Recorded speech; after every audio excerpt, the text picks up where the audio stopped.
आप देख रहे हैं न्यूज नाउ 24/7। ताज़ा खबरों के लिए हमारे साथ बने रहें।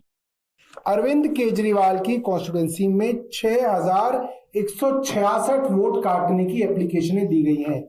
एक जुड़ी हुई बात मैं आपको बताना चाहता हूं, ये है कि जब ये चुनाव की समरी रिवीजन हुई और अक्टूबर के अंत तक ये नई लिस्ट बनाई गई, तब तक ऑलरेडी अरविंद केजरीवाल जी की नई दिल्ली विधानसभा में 1,48,000 वोट जो 2020 के चुनाव में थे, वो घट के 1,06,000 पहले ही हो चुके थे। एक मुख्यमंत्री चीफ इलेक्शन कमिश्नर को सबूतों के साथ बता रही है क्या फ्रॉड चल रहा है। वो फ्रॉड जो आज राहुल गांधी बता रहे हैं, वो 8 महीने पहले अरविंद केजरीवाल, आतिशी जी, राघव चड्ढा, संजय जी और तमाम नेता बता चुके हैं। शर्म आनी चाहिए भारत सरकार को और शर्म आनी चाहिए मुख्य चुनाव आयुक्त को और पूरे के पूरे चुनाव आयोग को। आम आदमी पार्टी ने कथित वोट चोरी मामले पर शुक्रवार को चुनाव आयोग की भूमिका पर सवाल उठाया है।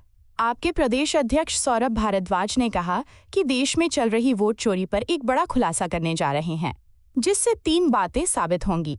पहला, दिल्ली में सुनियोजित तरीके के वोट चोरी की जा रही थी। दूसरा, पूरे प्रकरण में तब के मुख्य चुनाव आयुक्त राजीव कुमार की भूमिका संदिग्ध है। तीसरा, आज के मुख्य चुनाव आयुक्त ज्ञानेश कुमार गुप्ता की भूमिका भी संदिग्ध है। पार्टी कार्यालय में प्रेस कॉन्फ्रेंस करते हुए सौरभ भारद्वाज ने एक 7 पन्ने का पत्र दिखाते हुए कहा कि 5 जनवरी 2025 को दिल्ली की पूर्व मुख्यमंत्री आतिशी ने तत्कालीन मुख्य चुनाव आयुक्त राजीव कुमार को लिखा था, जिसमें कहा कि नई दिल्ली सीट से 6,000 से अधिक वोट काटे गए। उन्होंने दिसंबर 2024 से जनवरी 2025 तक के वोट काटने की डिटेल दी। सौरभ के मुताबिक आतिशी ने इस मामले की जांच और एफआईआर दर्ज करने की मांग की।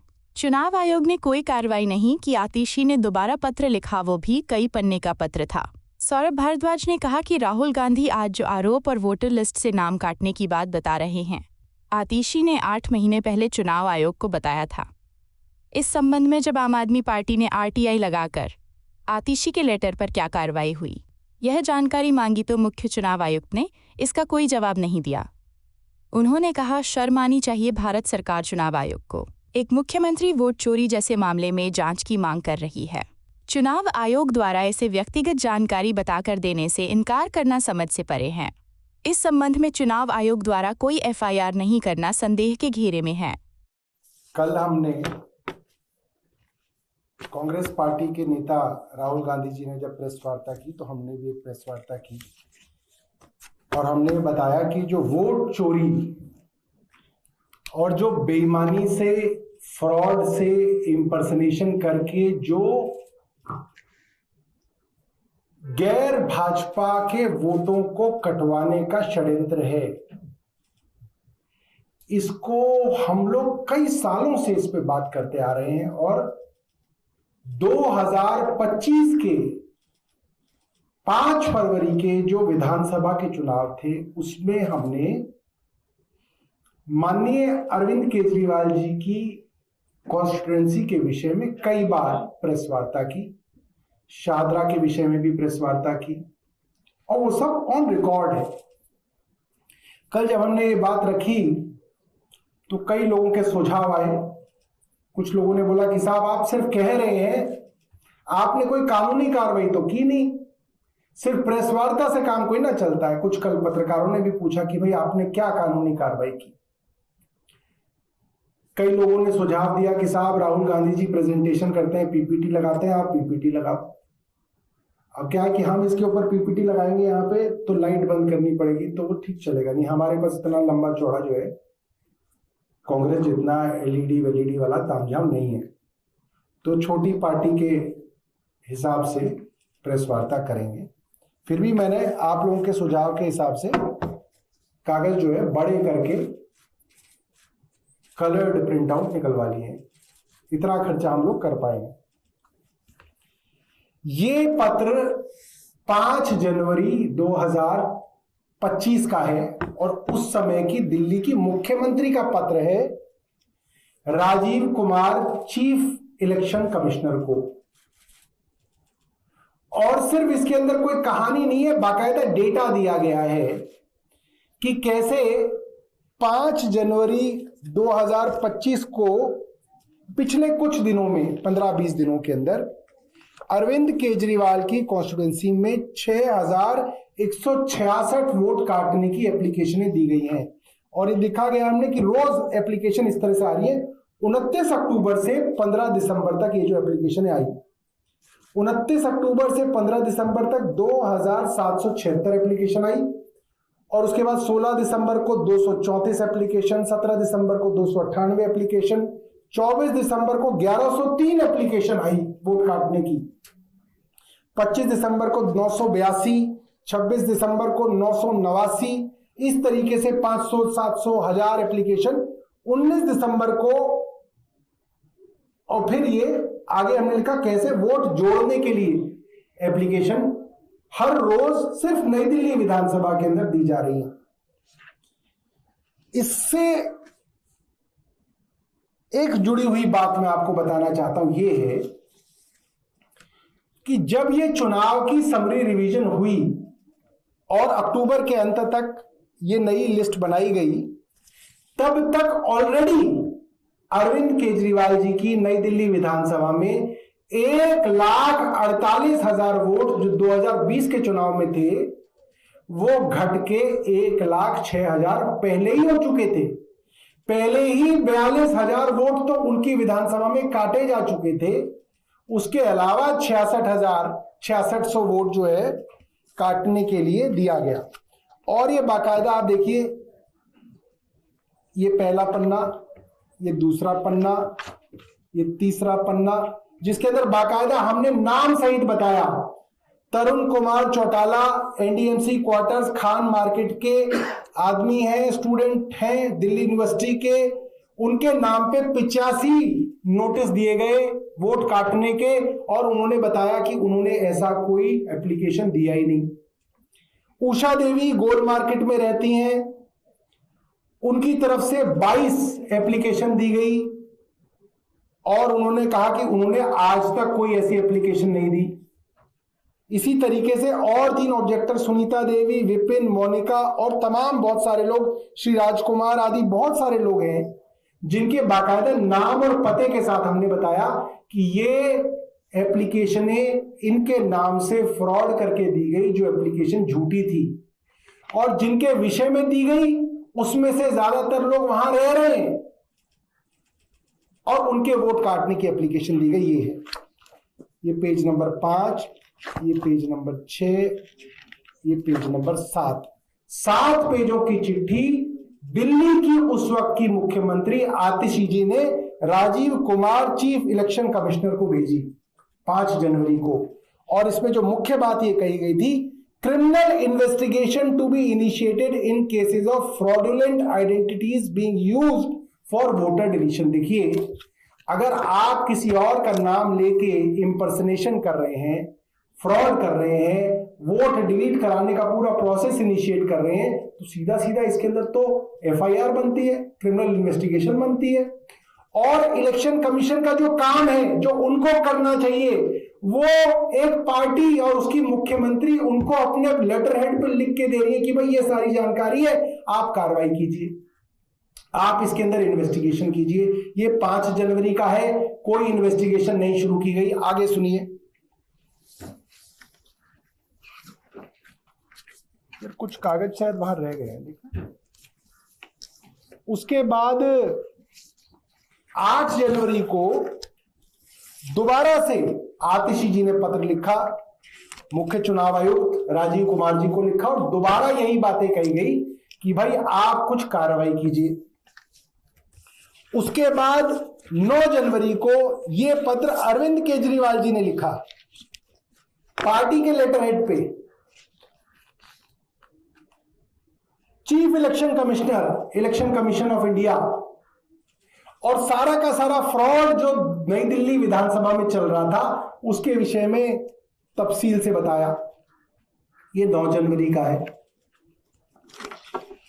उसके बाद 8 जनवरी और 9 जनवरी को दोबारा दिल्ली की मुख्यमंत्री ने पत्र लिखा, और 9 जनवरी वाले पत्र में दोबारा से तफसील से उन्होंने बताया कि भाई आपने जो कार्रवाई करनी थी, क्या कार्रवाई हुई, क्या क्रिमिनल इन्वेस्टिगेशन हुआ, आप बताइए। ये 9 जनवरी का पत्र है, वो भी कई पन्नों का पत्र है। मैं आपके साथ व्हाट्सएप पे और अपने ट्विटर के हैंडल के ऊपर शेयर कर दूंगा।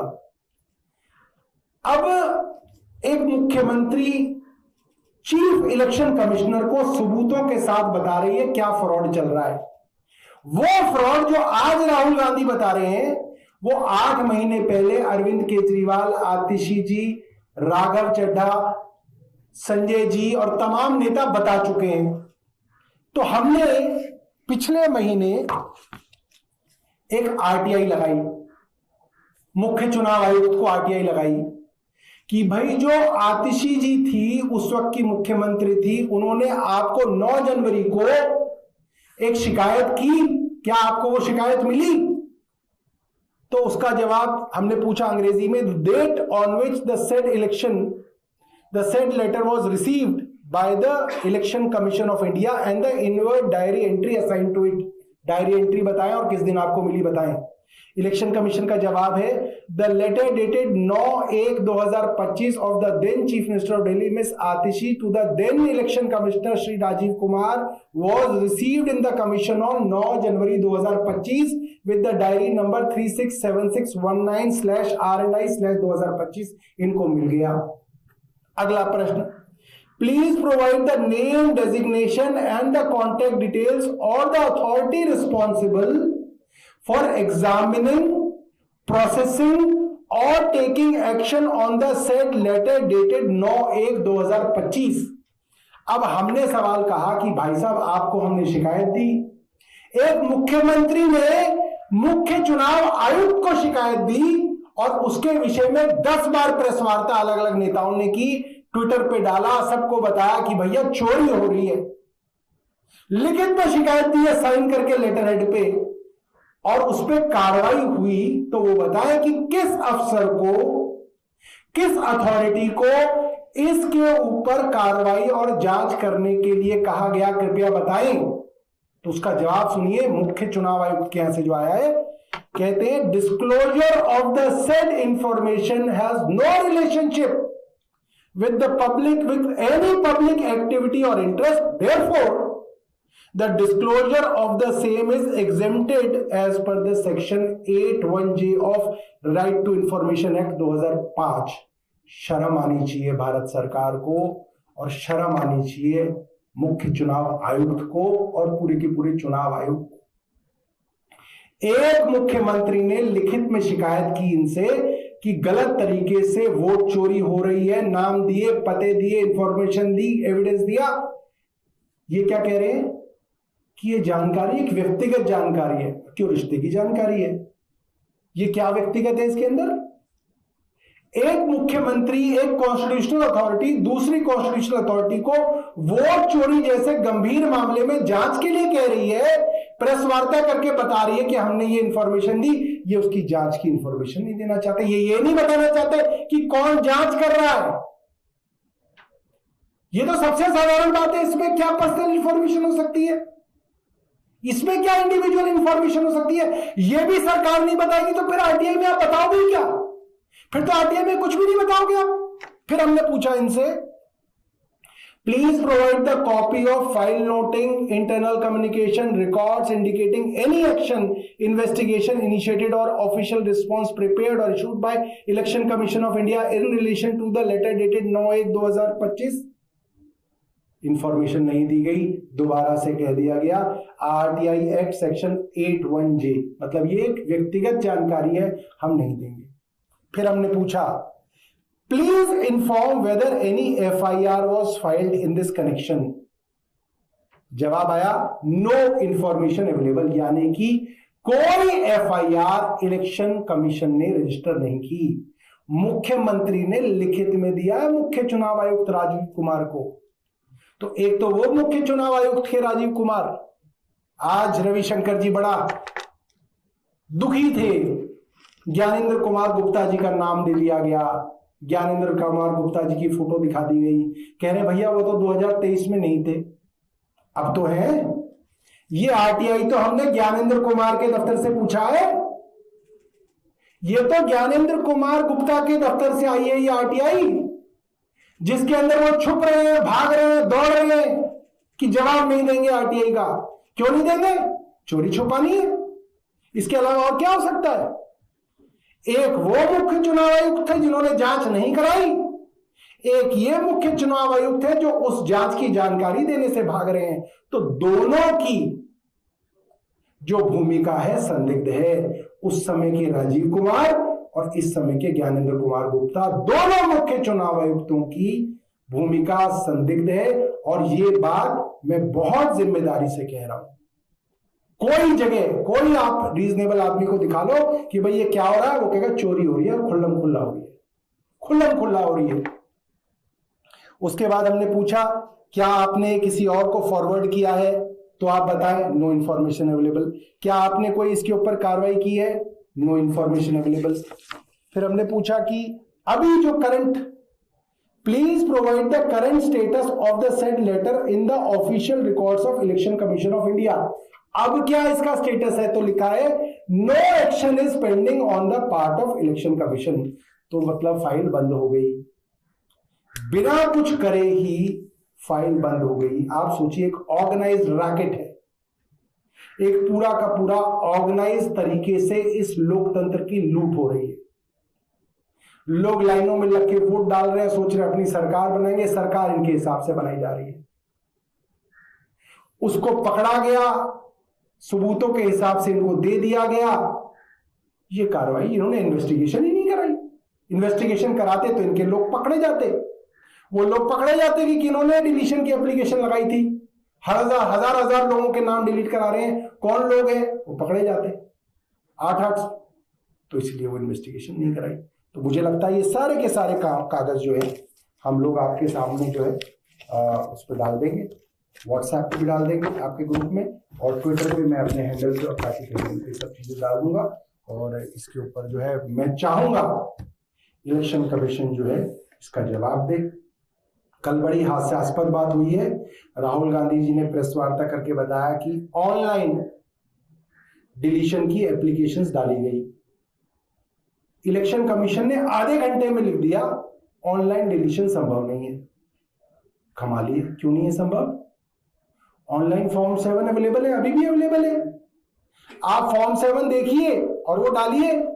अब इलेक्शन कमीशन का आप दिमाग सोचिए, ये कहां किस तरीके से कानूनी पेचीदगी के अंदर दूसरे आदमी को डिस्क्रेडिट करते हैं। ये क्या कहेंगे, कह रहे देखो ऑनलाइन एप्लीकेशन डाली जा सकती है मगर डिलीशन ऑनलाइन कोई ना होगा, डिलीशन तो अफसर करेगा, इसलिए ऑनलाइन डिलीशन पॉसिबल नहीं है।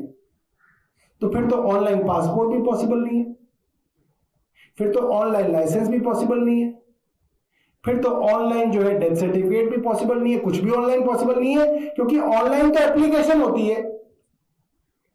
अगर आप लाइसेंस बनवाने के लिए कहते हैं कि साहब ऑनलाइन पासपोर्ट अवेलेबल या online licence available, obviously online उसकी जो है एप्लीकेशन डाली जाती है, फिर आपको वो अफसर बुलवाएगा, आपसे गाड़ी चलवाएगा, फिर आपको लाइसेंस मिलेगा। आप अपने कंप्यूटर पे बैठ के तो गाड़ी नहीं चला दोगे। तो इलेक्शन कमीशन ट्रोल की तरह, आप इस बात को समझिए इलेक्शन कमीशन क्या खेल खेल रहा है। Election commission is acting like a troll, like a social media troll. Why? They want to give fodder to the BJP troll army. आप कोई ऐसी बात गोल मोल करके कह दीजिए जिससे एक विपक्ष के नेता को ट्रोल कर दिया जाए और वो पूरा का पूरा मुद्दा जो है डाइल्यूट हो जाए, वो पानी पानी हो जाए। अरे अच्छे चीज पे कुछ नहीं था, उसको तो पता ही नहीं है कि ऑनलाइन नहीं हो सकता। अच्छा ठीक, बात खत्म। ये वही बात है जब कहा गया था ना अश्वत्थामा मारा गया, सिर्फ इसलिए ऐसी शब्दों का इस्तेमाल किया जा रहा है इलेक्शन कमीशन द्वारा ताकि कोर्ट में जाए तो इलेक्शन कमीशन कहे साहब हमने तो ये कहा था कि ऑनलाइन सब कुछ पॉसिबल नहीं है, एप्लीकेशन तो पॉसिबल है। मगर जैसे ही उन्होंने वो बात लिखी, उन्होंने एक विपक्ष के नेता को डिस्क्रेडिट किया ताकि ट्रोल उसके पीछे पड़ जाए। ये काम एक संवैधानिक संस्था का नहीं हो सकता। A constitutional body cannot be a social media troll. which Election Commission is acting like. Election Commission of India is acting like a social media troll, which is shameful. Bharat का चुनाव आयोग एक सोशल मीडिया ट्रोल की तरह Bharatiya Janata party की troll army को असला बारूद दे रहा है, जो कि उसको नहीं करना चाहिए। बहुत शर्मनाक है। आपको यह वीडियो पसंद आया हो तो इसे लाइक करें, हमारे चैनल को सब्सक्राइब करें।